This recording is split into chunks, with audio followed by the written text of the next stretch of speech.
In today's video, I'm going to teach you how to use Xero. We'll walk through adding a bank account in Xero and then show you where to find your invoices and bills so you can keep money in and money out organized from day one. First, head to Xero and sign in so you're on the dashboard. From the top navigation, open the accounting menu and choose bank accounts. This is your hub for everything related to cash, cards, and feeds. On this page, click Add Bank Account to start setting things up. You'll land on the bank search screen. Here, select your bank from the list. If you don't see it right away, use the search bar to type the bank's name and set the country filter so the results match where your account is held. When you found the right bank, click it to continue. At this point, Xero gives you two paths.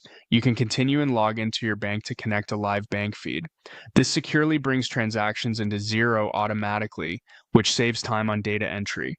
If your bank isn't supported or you prefer to manage things manually, choose Continue without bank feed.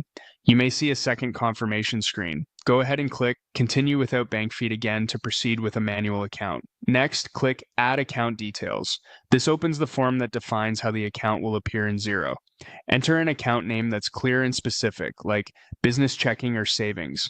Choose the account type that best matches the account, such as checking, savings, or credit card. Picking the correct type helps Xero categorize activity and reporting properly. Then select the currency the account operates in. If you trade internationally, set this to the currency of the bank account, not your home currency. When everything looks right, click Add to create the account. With your bank account added, let's quickly orient you to where you'll manage sales and expenses. From the main navigation, open Sales and click Invoices. This is where you create, send, and track customer invoices, apply payments, and see what's outstanding. Keeping this up to date makes reconciliation much faster later. Now switch to the Purchases side. At the top, open Purchases and click Bills. Here you'll enter supplier bills, schedule payments, and monitor what's due.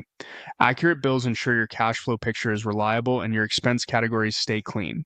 That's it. You've added a bank account, understood your options for live feeds versus manual setup, and located the key areas for invoices and bills. Follow these steps and you'll be ready for smooth bookkeeping and clearer financial reports in Xero.